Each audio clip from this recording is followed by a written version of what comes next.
Барлықтарыңызға сәлем достар. Сіздермен бірге мен Арипинки және де менің каналыма қош келдіңіздер. Бүгінгі видеомда мен өзімнің осы уақытқа дейін оқыған кітаптарым жайлы сіздермен бөлісетін боламын.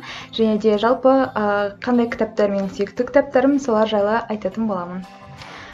Кітап оқуды мен ең алғаш 2017 жылы бастаған болатынмын. Оғанға дейін алдыңғы видеомда айтып кеткендей, кітапқа деген қызығушылығым мүлдем болмады. Кітап оқығанды ұнатпадым. Бірақ та ең алғаш кітапты 2017 жылдан бастап оқығаннан кейін менің кітапқа деген қызығушылығым ары қарай ашылып, қазірде бірнеше кітаптарды оқыдым. Және де мен ең алғаш оқыған кітабым Шерхан Мұртазаның Қызыл жебе деген кітабы болатын. Солай ең бірінші қазақша кітап оқып, кейіннен менің әлем әдебиеттеріне деген қызығушылығымды арта бастады. Кейіннен менің оқыған кітабым Лия Рейннің «Время не властно» деген кітап болды. Бұл кітапта уақыт жайлы жазылған, бұл ең алдымен Wattpadқа жарияланған болатын. Бұның ең алғашқы нұсқасы кейіннен кітап болып басылып шыққан. Бұл кітапта уақыт жайлы айтылады, уақытқа сапар шегетін қыз туралы айтылады. Өзіме ұнады. Өте жақсы кітап, сіздерге де кеңес беремін оқығанға. Келесі кітап Джейн Остиннің «Гордость и предубеждение».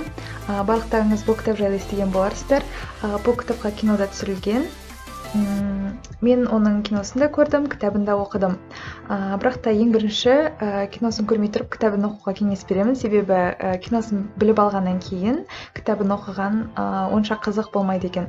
Бірақ та бұл кітап менің көңілімнен шықты, маған ұнады. Бұл кітапты оқи отыра өткен ғасырларға сапар шегесіз. Сол ғасырлардағы махаббаттың қандай болғаны жайлы айтылады. Жоғарғы тап өкіліндегі жігіт пен төменгі тап өкіліндегі қыздың арасындағы махаббат жайлы жазылған кітап. Кейінірек оқыған кітаптарымның бірі Сара Джоның «Ежевичная зима» деген кітабы.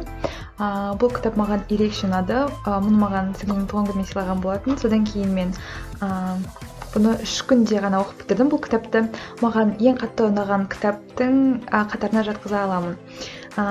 Бұл кітапқа тоқтала кететін болсақ, баласынан айырылған ана туралы жазылады. Өте керемет жазылған, өте тамаша кітап.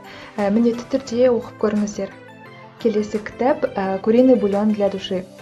Бұл кітапты да көп естіген боларсыздар, себебі кез келген жерден кездестіруге болады. Бұл кітапта адамдардың қалай бақытқа жеткені туралы 101 оқиға жазылған. Яғни бақытты кішкентай заттардан көре білу, басқаларға көмектесу арқылы бақытты болу, сол сияқты көптеген кішкентай оқиғаларды оқыса болады.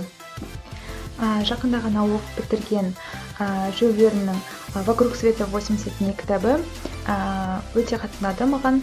Бұл кітапта Филиас Фог есімді адамның өзінің көмекшісі паспортуменен бірге әлемді 80 күнде аралап шыққандағы бастан кешкен оқиғалары жайлы жазады. Өте қызықты кітап. Олардың 80 күн ішінде барлық әлемді шарлап өту үшін қандай қиындықтармен тап болғаны, қандай тәуекелдерге барғаны жайлы осы кітапта толығымен жазылады. Бұл кітаптардан басқа да көптеген электронды кітаптар оқыған болатынмын.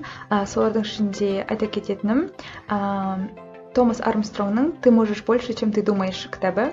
Ол кітапта адамның өзі ойлағаннан да қабілетті екені, қолынан тағы да басқа өзі білмейтін қандай істер келетіндігі туралы жазылған.